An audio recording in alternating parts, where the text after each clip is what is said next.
I just came really close to running over this little dude and luckily saw him just at the last minute. Need to try and encourage him. There you go, go on, off you go. Off you go. Right, let's carry on exploring.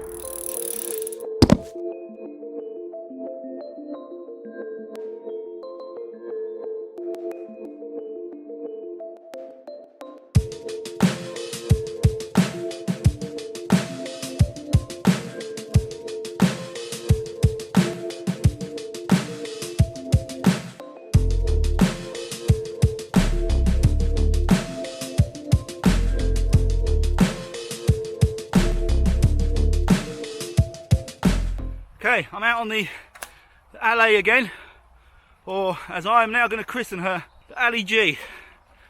Allez G, gravel, Allez G. As good a name as any.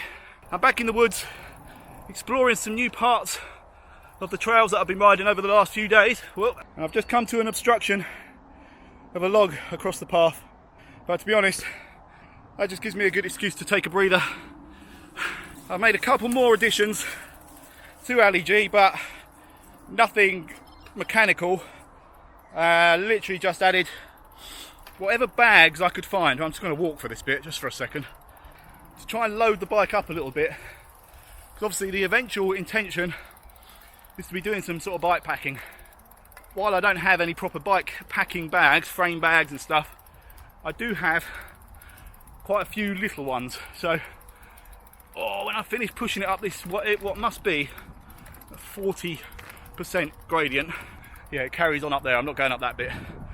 I'm going to lean the bike up against this post. I'll show you what I've added.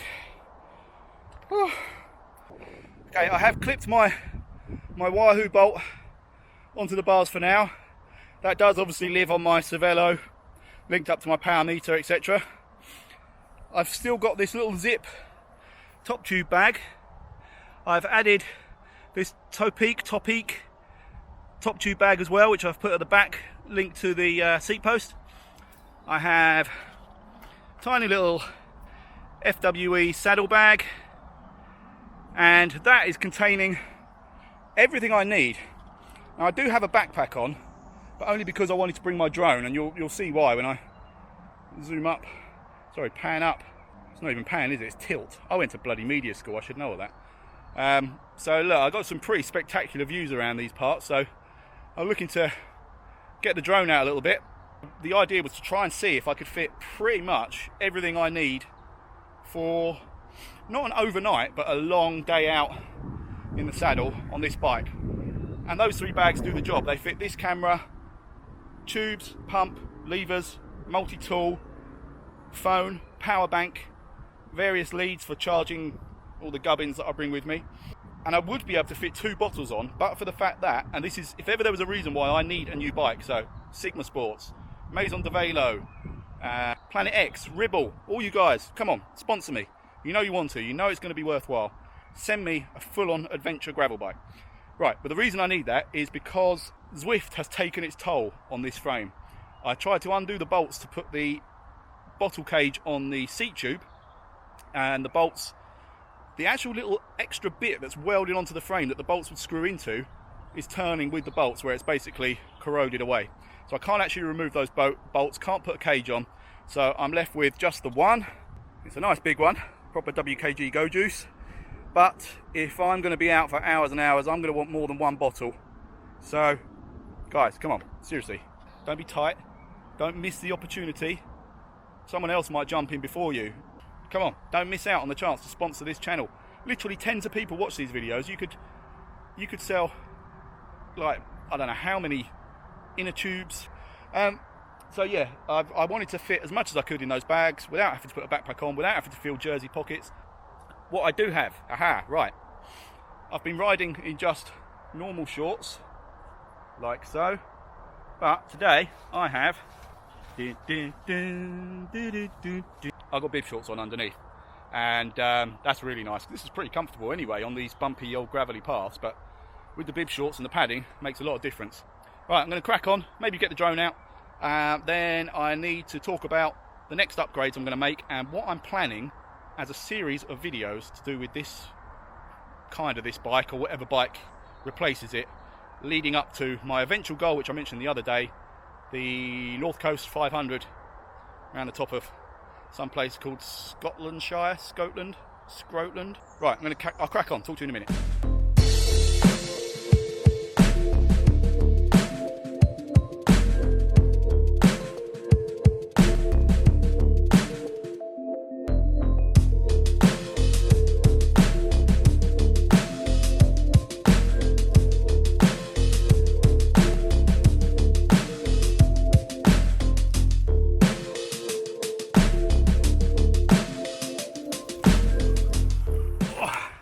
This is definitely a lot more full-on mountain bikey, way, and not designed for one hand. And I definitely need those small knob tyres while I'm gonna work big routes. Hang on, yeah, knobbly tyres needed, both hands needed. Putting the camera down.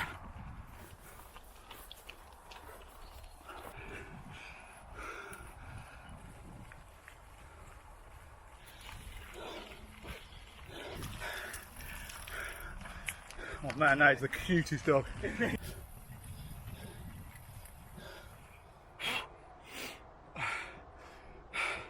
I really am in the realms of the unknown now. I've got no idea where I am or where this particular path heads. That's the excitement, isn't it? All the time I can hear the M25, I know I'm reasonably safe. So what the options I've got here are, I don't know if you can see behind me, I've just gone slightly past it, but there's a fork that goes off to the left. There's a path down below me, which there's what I think is like an ultra endurance running event going on. So I just went past their tent. So there's a path down there, and to get there I go down this really gnarly looking little bank, which probably doesn't come across on the screen very well, but that's proper downhill mountain biker stuff. I think that's the way I'm going to go anyway. Down there, get on the path where all the runners are, see where it goes. I've got a feeling they're doing like 100-kilometre hike, jog, run type thing. I'll look it up when I get home. Sorry, my glasses are misting up. Oh, what I was going to do was tell you about my next planned upgrades. Not even really upgrades, because they're more for me than the bike. But right, hang on, I'll get back on track of where I think I'm supposed to be going, then I'll talk about it then.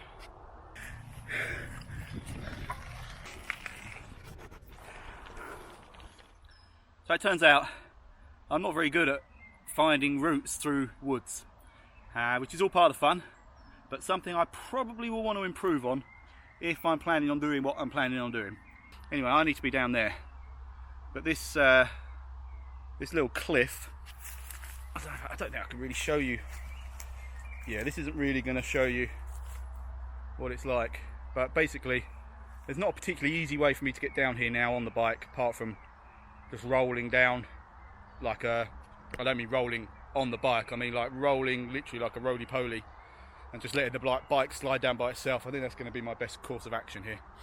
I would put the camera at the bottom so I can film me doing that for you, but if I get down to the bottom I'm going to have to come back up again to do it again.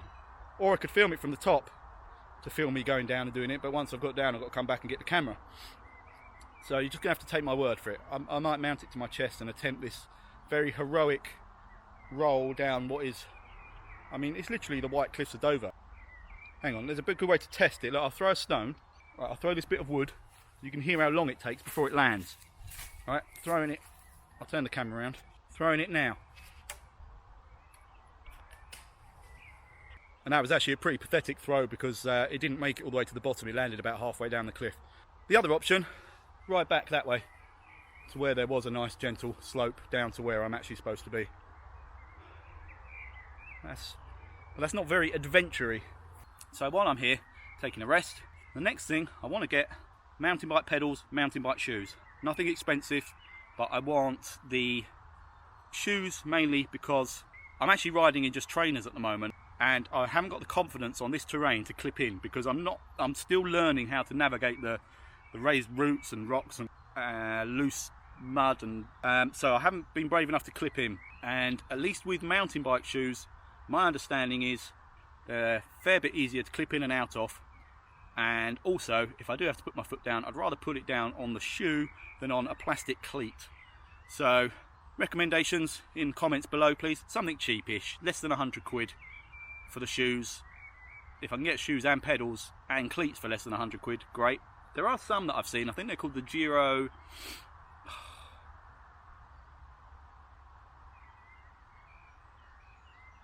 No, don't know, but they kind of look like trainers. They do them in either blue with a kind of gunwale sole or black with an orange sole, I think, which would be quite cool. So maybe those. They're not overly expensive and they look alright. So what was the other thing? Some proper mountain bike shorts, padded shorts, so I don't have to wear bib shorts underneath normal shorts. Alright, so it's decision time. Down there, possibly risk broken bones or even death, but excitement, or back that way safely, boringly, and take a longer time. Oh, here we go. Uh-oh. Here we go. Oh. I'm trying to lock onto this log here.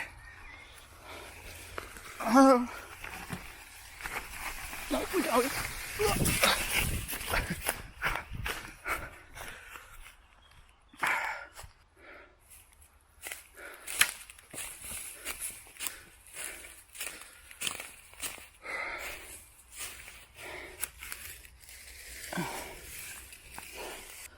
Everything's still there. Oh. Everything in one piece.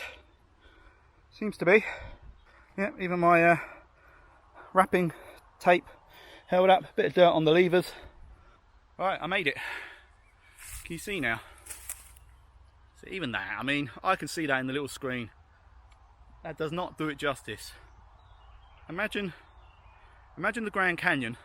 I'm just a short walk away from where the path is now with the joggers, so all's good. Away we go.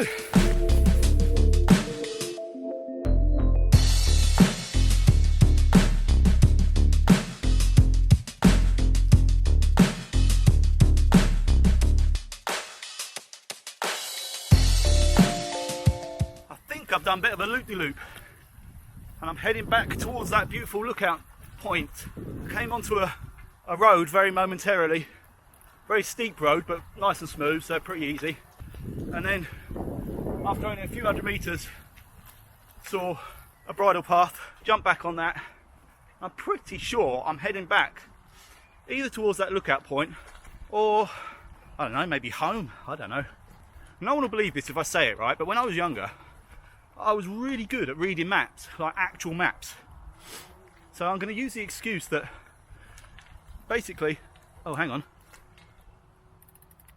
oh that's alright, I think it's my brake rubbing. I thought I heard, it sounded like air escaping from my tyre.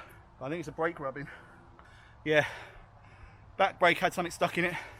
So once again, please someone send me a gravel bike with disc brakes. Right, I can see runners coming this way, so I clearly am going back in the direction of where I was. So let's crack on. Afternoon. Some of these runners are so miserable. I said hello to all of them and they all just sort of go like a crappy little snarl. Mind you, they're probably more tired than I am. Oh my god, this bit's steep. Oh, I know where I am. Yeah. Right, we are nearly back at that lookout. Hey, at last, one friendly one. Gave me a big smile and a afternoon.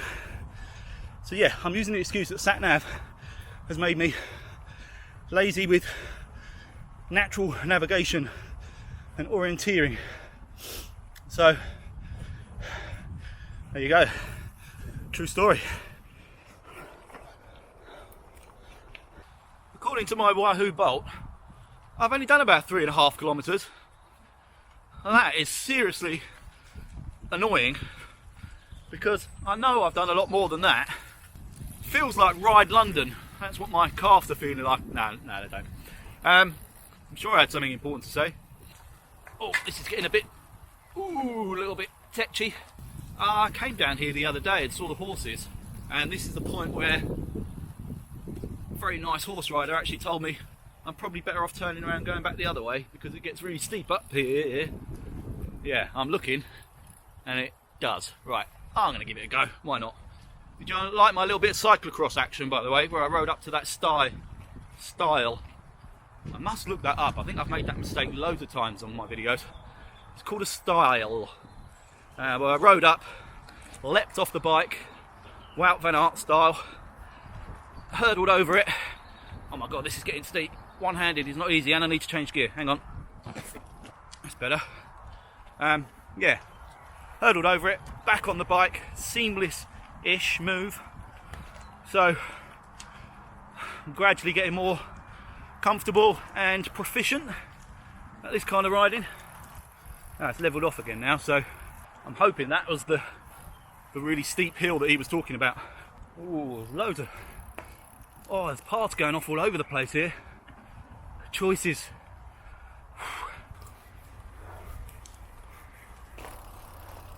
Hello. It sounds like I'm coming up on a pretty busy road.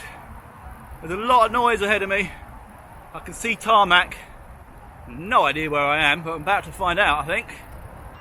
I'm on a bridge that crosses the M25. I don't know whereabouts. Right, okay, I don't know if you can hear me, but I think I've basically overshot where I wanted to go, because back up that way behind is the sign for the A22 to Godstone, which is where I want to go. I think I want to go this way. Looks like I'm going to be mainly on roads now until I get home, which is disappointing. But hey ho. Right, let's roll on. I'm just taking a turn towards Greenwich/Wallingham. I don't know. Right, I think my battery's going to run out, and it's actually just started raining, so I'm going to have to put this camera away. Oh my god, there's some nice houses down here. I probably shouldn't say what I'm about to say, because last time I made a comment like the one I'm about to make, it all went horribly wrong for me. But what I'm going to risk saying is, I cannot believe I've not had a puncture on these Panaracer Gravel King tyres. I was a bit sceptical because I'd had contrasting reports about puncture protection, and considering these are the 28s without the small knobs. Hang on, is that a public path? Oh, hang on, hold on. That would be preferable. Just don't want to be on the road at all. Yeah, 28s without small knobs, and I've been putting them through their paces, I've got to be honest. Some parts full on mountain bike, jutting out rocks and bloody, what do you call it, roots and things like that, and so far so good. I know where I am. I'm on the other side of the quarry. Yeah, so I'm on the other side at the far end of the quarry road that's very near my house. I'm in no particular rush other than the fact that it's raining a bit, so I'm going to take a chance on just carrying on this way, see if it loops back round in any way at all. Yeah, it looks like it might actually just join the road I was on. Whoa, this is sandy. Oh, this is lovely. This is nice, look at this. Holy shit, this sand. Alright, okay. Okay, it wasn't as lovely as I was expecting. I found the limit for Panaracer Gravel King. I told you, if I say something about it, it's all going to go horribly wrong. I didn't get a puncture, but they can't deal with loose sand. This is properly like, look, proper sort of go to the beach sand. So they're not any good at that, because I nearly just came off. But right, I'm going to actually wrap the video up here because my battery's going to run out. I'm going to try my luck down here, see if it loops around to home. If not, I'll just be riding back all the way along these same roads, which you don't want to see anyway. Right, I hope there was something of interest for someone in there. Oh, what I was going to say was the reason, what I'm going to do is catalogue my progression from now up to the point where we do and complete, fingers crossed, the North Coast 500. So I'm marking this day, actually I should probably mark the last video, as the day where I began the North Coast 500 adventure. So I'll take you through anything I change on the bike. Fingers crossed I'll be changing the bike, thanks to generous sponsorship of insert name here. And any training I do, any bags, hotel or camping arrangements, anything like that that I think might be of interest for anybody that has the same midlife crisis hankering that I've got to do some kind of stupid adventure. I'm doing other little ones in between now and then as well, so I'll take you on those journeys. But for now, I'm gonna wade my way through this loose sand, see how far I get, and I'll catch you on the next one. Thank you very much for watching.